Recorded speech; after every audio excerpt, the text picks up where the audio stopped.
ਸਤਿ ਸ਼੍ਰੀ ਅਕਾਲ ਜੀ। 12ਵੀਂ ਜਮਾਤ ਵਾਲਿਓ, ਜੇ ਪਾਰਟਨਰਸ਼ਿਪ ਫੰਡਾਮੈਂਟਲਸ ਦੀ ਇੱਕ ਫਟਾਫਟ ਰਿਵੀਜ਼ਨ ਕਰਨੀ ਹੈ ਤਾਂ ਬਿਲਕੁਲ ਸਹੀ ਥਾਂ ਤੇ ਆਇਓ। ਚਲੋ ਫਿਰ ਸ਼ੁਰੂ ਕਰਦੇ ਹਾਂ। ਅੱਜ ਅਸੀਂ ਕੀ ਦੇਖਾਂਗੇ? ਸਭ ਤੋਂ ਪਹਿਲਾਂ ਸਮਝਾਂਗੇ ਕਿ ਸਾਂਝੇਦਾਰੀ ਹੈ ਕੀ। ਫਿਰ ਇਹਦੀ ਰੂਲ ਬੁੱਕ ਯਾਨੀ ਪਾਰਟਨਰਸ਼ਿਪ ਡੀਡ ਬਾਰੇ ਗੱਲ ਕਰਾਂਗੇ। ਉਸ ਤੋਂ ਬਾਅਦ ਸਭ ਤੋਂ ਜ਼ਰੂਰੀ ਕਨਸੈਪਟ ਚਾਰਜ ਤੇ ਐਪਰੋਪ੍ਰੀਏਸ਼ਨ 'ਚ ਕੀ ਫਰਕ ਹੈ। ਫਿਰ ਕੁਝ ਕੈਲਕੂਲੇਸ਼ਨਸ ਦੇਖਾਂਗੇ ਤੇ ਅਖੀਰ 'ਚ ਜੇ ਕੋਈ ਪੁਰਾਣੀ ਗਲਤੀ ਹੋ ਗਈ ਹੋਵੇ ਤਾਂ ਉਸ ਨੂੰ ਠੀਕ ਕਿਵੇਂ ਕਰਨਾ ਹੈ ਇਹ ਸਿੱਖਾਂਗੇ। ਚਲੋ ਜੀ ਸ਼ੁਰੂ ਕਰਦੇ ਹਾਂ ਪਹਿਲੇ ਹਿੱਸੇ ਤੋਂ ਨੀ।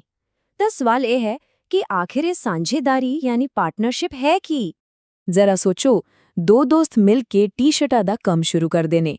ਦੋਵੇਂ ਪੈਸੇ ਲਾਉਂਦੇ ਨੇ, ਕੰਮ ਕਰਦੇ ਨੇ ਤੇ ਫੈਸਲਾ ਕਰਦੇ ਨੇ ਕਿ ਜੋ ਵੀ ਕਮਾਈ ਹੋ ਆਪਸ 'ਚ ਵੰਡ ਲਵਾਂਗੇ। ਬਸ ਇਹੀ ਤਾਂ ਹੈ ਸਾਂਝੇਦਾਰੀ ਦਾ ਸਭ ਤੋਂ ਸੌਖਾ ਰੂਪ। ਹੁਣ ਦੇਖਦੇ ਹਾਂ ਕਿ ਕਾਨੂੰਨ ਕੀ ਕਹਿੰਦਾ ਹੈ। ਇੰਡੀਅਨ ਪਾਰਟਨਰਸ਼ਿਪ ਐਕਟ 1932 ਦੇ ਮੁਤਾਬਿਕ ਸਾਂਝੇਦਾਰੀ ਦੋ ਜਾਂ ਵੱਧ ਲੋਕਾਂ ਵਿਚਕਾਰ ਇੱਕ ਰਿਸ਼ਤਾ ਹੈ। ਕਿਸ ਲਈ? ਇੱਕ ਕਾਰੋਬਾਰ ਦੇ ਮੁਨਾਫੇ ਵੰਡਣ ਲਈ, ਤੇ ਇਹ ਕਾਰੋਬਾਰ ਜਾਂ ਤਾਂ ਸਾਰੇ ਮਿਲ ਕੇ ਚਲਾ ਸਕਦੇ ਨੇ ਜਾਂ ਕੋਈ ਇੱਕ ਸਾਰਿਆਂ ਵੱਲੋਂ ਚਲਾ ਸਕਦਾ ਹੈ। ਤਾਂ ਇੱਕ ਪਾਰਟਨਰਸ਼ਿਪ ਦੀਆਂ ਖਾਸੀਅਤਾਂ ਕੀ ਨੇ? ਘੱਟੋ-ਘੱਟ 2 ਲੋਕ ਚਾਹੀਦੇ ਨੇ, ਵੱਧ ਤੋਂ ਵੱਧ 50। ਆਪਸ 'ਚ ਕੋਈ ਐਗਰੀਮੈਂਟ ਹੋਣਾ ਚਾਹੀਦਾ, ਭਾਵੇਂ ਲਿਖਤੀ ਹੋਵੇ ਜਾਂ ਜ਼ੁਬਾਨੀ। ਕੰਮ ਕਾਨੂੰਨੀ ਹੋਵੇ ਤੇ ਮੁਨਾਫਾ ਵੰਡਣਾ ਮਕਸਦ ਹੋਵੇ। ਪਰ ਸਭ ਤੋਂ ਵੱਡੀ ਤੇ ਅਸਲੀ ਪਹਿਚਾਨ ਹੈ ਮਿਊਚੁਅਲ ਏਜੰਸੀ। ਇਹਦਾ ਮਤਲਬ ਸਿੱਧਾ-ਸਾਦਾ ਹੈ, ਹਰ ਪਾਰਟਨਰ ਮਾਲਿਕ ਵੀ ਹੈ ਤੇ ਏਜੰਟ ਵੀ, ਯਾਨੀ ਇੱਕ ਨੇ ਜੋ ਕੰਮ ਕਰਤਾ ਉਹ ਸਾਰਿਆਂ ਨੇ ਕਰਤਾ ਮੰਨਿਆ ਜਾਊਗਾ। ਇੱਕ ਸਭ ਲਈ ਤੇ ਸਭ ਇੱਕ ਲਈ ਜ਼ਿੰਮੇਦਾਰ ਨੇ। ਠੀਕ ਹੈ, ਕਾਰੋਬਾਰ ਤਾਂ ਸ਼ੁਰੂ ਹੋ ਗਿਆ, ਪਰ ਇਹ ਚੱਲੂਗਾ ਕਿਹੜੇ ਨਿਯਮਾਂ ਨਾਲ? ਇੱਥੇ ਗੱਲ ਆਉਂਦੀ ਹੈ ਪਾਰਟਨਰਸ਼ਿਪ ਡੀਡ ਦੀ, ਜੋ ਕਿ ਇਸ ਕਾਰੋਬਾਰ ਦੀ ਰੂਲ ਬੁੱਕ ਹੈ। ਤਾਂ ਪਾਰਟਨਰਸ਼ਿਪ ਡੀਡ ਕੀ ਹੈ? ਇਹ ਪਾਰਟਨਰਾਂ ਵਿਚਕਾਰ ਇੱਕ ਲਿਖਤੀ ਸਮਝੌਤਾ ਹੈ। ਦੇਖੋ, ਕਾਨੂੰਨ ਇਹਨੂੰ ਲਾਜ਼ਮੀ ਨਹੀਂ ਕਰਦਾ, ਪਰ ਸਮਝਦਾਰੀ ਇਸੇ 'ਚ ਹੈ ਕਿ ਇਹ ਬਣਾ ਲਈ ਜਾਵੇ। ਕਿਉਂ? ਤਾਂ ਕਿ ਕੱਲ ਨੂੰ ਕੋਈ ਲੜਾਈ ਝਗੜਾ ਨਾ ਹੋਵੇ। ਸਭ ਕੁਝ ਪਹਿਲੇ ਤੋਂ ਹੀ ਸਾਫ਼-ਸਾਫ਼ ਲਿਖਿਆ ਹੁੰਦਾ ਹੈ। ਅੱਛਾ, ਇਹ ਸਲਾਈਡ ਬਹੁਤ ਜ਼ਰੂਰੀ ਹੈ। ਇਮਤਿਹਾਨ 'ਚ ਇੱਥੋਂ ਸਵਾਲ ਪੱਕਾ ਹੁੰਦਾ। ਜੇ ਤਾਂ ਡੀਡ ਹੈ ਫਿਰ ਤਾਂ ਜੋ ਲਿਖਿਆ ਹੈ ਉਹੀ ਹੋਗਾ, ਪਰ ਜੇ ਡੀਡ ਨਹੀਂ ਹੈ ਜਾਂ ਕਿਸੇ ਗੱਲ ਤੇ ਚੁੱਪ ਹੈ ਤਾਂ ਕਾਨੂੰਨ ਦੇ ਨਿਯਮ ਲਾਗੂ ਹੋਣਗੇ। ਕੀ ਨੇ ਉਹ ਨਿਯਮ? ਮੁਨਾਫਾ ਬਰਾਬਰ ਵੰਡਿਆ ਜਾਊ, ਕੈਪੀਟਲ ਤੇ ਕੋਈ ਵਿਆਜ ਨਹੀਂ, ਡਰਾਇੰਗਸ ਤੇ ਕੋਈ ਵਿਆਜ ਨਹੀਂ, ਕਿਸੇ ਪਾਰਟਨਰ ਨੂੰ ਕੋਈ ਤਨਖਾਹ ਨਹੀਂ। ਹਾਂ, ਇੱਕ ਗੱਲ ਯਾਦ ਰੱਖਣ ਵਾਲੀ ਹੈ, ਜੇ ਕਿਸੇ ਪਾਰਟਨਰ ਨੇ ਫਰਮ ਨੂੰ ਲੋਨ ਦਿੱਤਾ ਹੈ ਤਾਂ ਉਸ ਤੇ 6% ਸਾਲਾਨਾ ਵਿਆਜ ਮਿਲੇਗਾ ਹੀ ਮਿਲੇਗਾ। ਇਹ ਗੱਲ ਪੱਕੀ ਯਾਦ ਰੱਖਣੀ ਹੈ। ਚਲੋ ਜੀ, ਹੁਣ ਆ ਗਏ ਹਾਂ ਆਪਾਂ ਇਸ ਚੈਪਟਰ ਦੇ ਸਭ ਤੋਂ ਜ਼ਰੂਰੀ ਕਨਸੈਪਟ ਤੇ। ਜ਼ਿਆਦਾਤਰ ਕਨਫਿਊਜ਼ਨ ਇੱਥੇ ਹੀ ਹੁੰਦੀ ਹੈ, ਚਾਰਜ ਅਤੇ ਐਪਰੋਪ੍ਰੀਏਸ਼ਨ ਵਿੱਚ ਕੀ ਫਰਕ ਹੈ। ਆਓ ਇਸ ਨੂੰ ਬਿਲਕੁਲ ਸੌਖਾ ਕਰਕੇ ਸਮਝੀਏ। ਇਸ ਨੂੰ ਸਮਝਣ ਲਈ ਇੱਕ ਕਹਾਣੀ ਸੁਣੋ। ਮੰਨ ਲਓ ਤੁਹਾਡੇ ਕੋਲ ਮੁਨਾਫਾ ਆਇਆ, ਪਰ ਰਸਤੇ 'ਚ ਕੁਝ ਗੁੰਡੇ ਖੜੇ ਨੇ। ਉਹ ਕਹਿੰਦੇ ਨੇ, ਪਹਿਲਾਂ ਸਾਡਾ ਹਿੱਸਾ ਕੱਢੋ। ਇਹ ਗੁੰਡੇ ਹੀ ਚਾਰਜਸ ਨੇ, ਯਾਨੀ ਇਹ ਉਹ ਖਰਚੇ ਨੇ ਜੋ ਦੇਣੇ ਹੀ ਪੈਣਗੇ, ਭਾਵੇਂ ਫਰਮ ਨੂੰ ਫਾਇਦਾ ਹੋਵੇ ਜਾਂ ਨੁਕਸਾਨ। ਕੋਈ ਬਹਾਨਾ ਨਹੀਂ ਚੱਲਣਾ। ਤਾਂ ਫਿਰ ਮੁਨਾਫੇ ਦਾ ਸਫ਼ਰ ਕਿਵੇਂ ਤੈਅ ਹੁੰਦਾ ਹੈ? ਦੇਖੋ, ਸਭ ਤੋਂ ਪਹਿਲਾਂ ਹੁੰਦਾ ਹੈ ਗ੍ਰੌਸ ਪ੍ਰੋਫਿਟ। ਫਿਰ ਇਸ 'ਚੋਂ ਗੁੰਡੇ ਯਾਨੀ ਚਾਰਜਸ ਆਪਣਾ ਹਿੱਸਾ ਲੈ ਜਾਂਦੇ ਨੇ। ਜੋ ਪਿੱਛੇ ਬਚਿਆ ਉਹ ਹੈ ਨੈਟ ਪ੍ਰੋਫਿਟ। ਹੁਣ ਇਹ ਨੈਟ ਪ੍ਰੋਫਿਟ ਹੀ ਹੈ ਜੋ ਪਾਰਟਨਰਾਂ ਵਿੱਚ ਵੰਡਿਆ ਜਾਊਗਾ, ਜਿਸ ਨੂੰ ਅਸੀਂ ਐਪਰੋਪ੍ਰੀਏਸ਼ਨਸ ਕਹਿੰਦੇ ਹਾਂ। ਇਹ ਟੇਬਲ ਦੇਖੋ, ਸਾਰੀ ਕਹਾਣੀ ਸਾਫ਼ ਹੋ ਜਾਊਗੀ।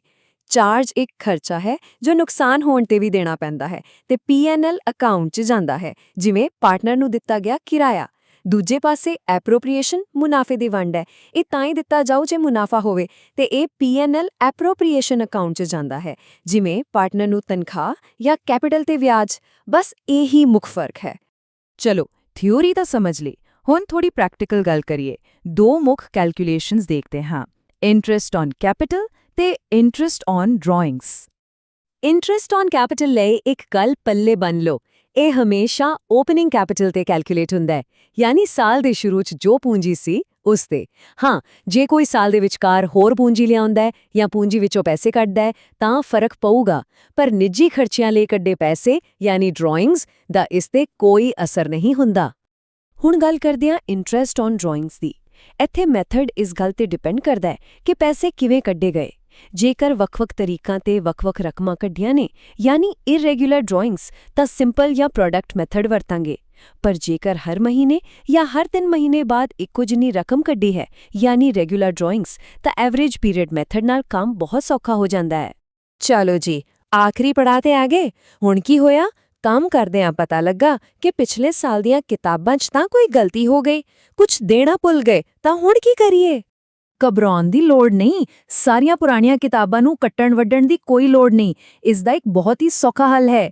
ਅਸੀਂ ਸਿਰਫ ਇੱਕ ਐਡਜਸਟਿੰਗ ਜਰਨਲ ਐਂਟਰੀ ਪਾ ਕੇ ਇਸ ਗਲਤੀ ਨੂੰ ਠੀਕ ਕਰ ਸਕਦੇ ਹਾਂ। ਇਸੇ ਨੂੰ ਪਾਸਟ ਐਡਜਸਟਮੈਂਟਸ ਕਹਿੰਦੇ ਨੇ। ਇਸ ਨੂੰ ਠੀਕ ਕਰਨ ਦਾ ਇੱਕ ਸਿੱਧਾ-ਸਾਦਾ 3 ਸਟੈਪ ਫਾਰਮੂਲਾ ਹੈ। ਪਹਿਲਾ ਕਦਮ, ਜੋ ਚੀਜ਼ਾਂ ਦੇਣੀਆਂ ਭੁੱਲ ਗਏ ਸੀ, ਜਿਵੇਂ ਇੰਟਰਸਟ ਔਨ ਕੈਪੀਟਲ ਜਾਂ ਸੈਲਰੀ, ਉਹ ਪਾਰਟਨਰਾਂ ਨੂੰ ਕ੍ਰੈਡਿਟ ਕਰ ਦਿਓ।